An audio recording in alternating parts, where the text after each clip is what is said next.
Je suis rentrée à la maison après une journée de travail épuisante et il y avait Max qui m'attendait avec un sourire jusqu'aux oreilles et une tablette dans les mains. Mon amour, regarde quel cadeau on a fait à maman, dit-il fièrement en glissant ses doigts sur l'écran montrant les photos d'une charmante maison de campagne. Une maison de ville mansardée, un grand terrain, un barbecue, un kiosque, tout est impeccable, un de ces rêves de magazine qui coûte une fortune. Magnifique, murmurai-je en enlevant mes chaussures, sentant déjà le poids de cette conversation. Où est-ce? Dans l'intérieur de Moscou, à 1 heure de la ville. Ma mère est rayonnante, elle dit que c'est ce qu'elle a voulu toute sa vie. Et le prix? Ah, c'est le meilleur, seulement 4,5 millions de roubles. Une bonne affaire. Mon cœur s'est figé. 4,5 millions? C'était l'équivalent d'année de notre salaire. Max, où trouve-t-on cet argent? Il haussa les épaules, comme si c'était évident, nous le finançons. C'est seulement 75 000 par mois. Pour vous, ce n'est rien. Cette dernière phrase fut comme un coup de poing dans le ventre. Que veux-tu dire par « ce n'est rien pour moi » ? Et, tu gagnes 100 000 par mois. C'est un super salaire. Mais qu'est-ce que mes revenus ont à voir là-dedans? Et qui a dit que j'allais payer la maison de ta mère? Nous sommes une famille, Léna. C'est notre argent. Non, ce n'est pas le cas. Et je n'ai pas autorisé cet achat. Autorisé quoi? C'est pour maman. Elle en rêve depuis des années. Je me suis jetée dans le fauteuil, essayant d'assimiler l'absurdité. Mon mari avait contracté une hypothèque monstrueuse sans même me consulter. Et maintenant, on attendait de moi que je paie la note.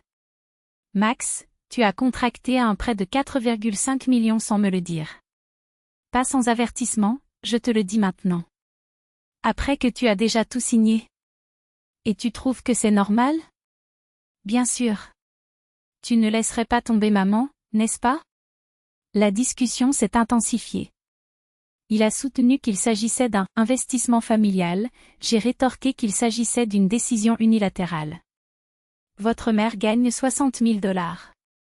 75 000 $ de paiement, c'est plus que ce qu'elle reçoit. Comment imaginiez-vous que cela fonctionnerait? Je comptais sur toi.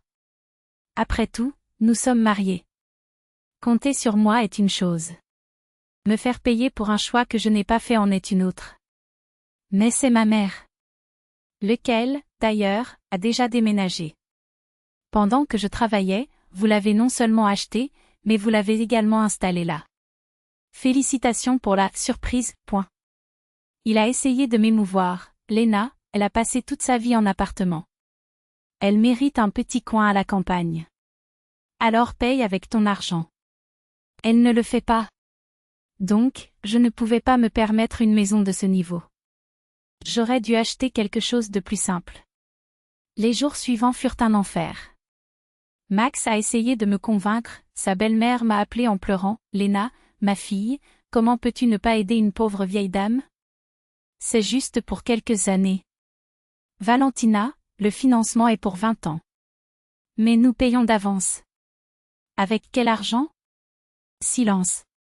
Finalement, la réalité s'est imposée. Max n'a pas pu payer les acomptes. La maison a été vendue, la belle-mère est revenue dans l'appartement et le ressentiment contre moi a duré des mois. J'ai appris à mes dépens, si vous ne fixez pas de limites claires, vous finissez par payer pour les rêves des autres. Parce que la famille n'est pas une excuse pour imposer des contraintes financières, c'est un partenariat. Et les partenariats se construisent dans le respect et non dans le fait accompli.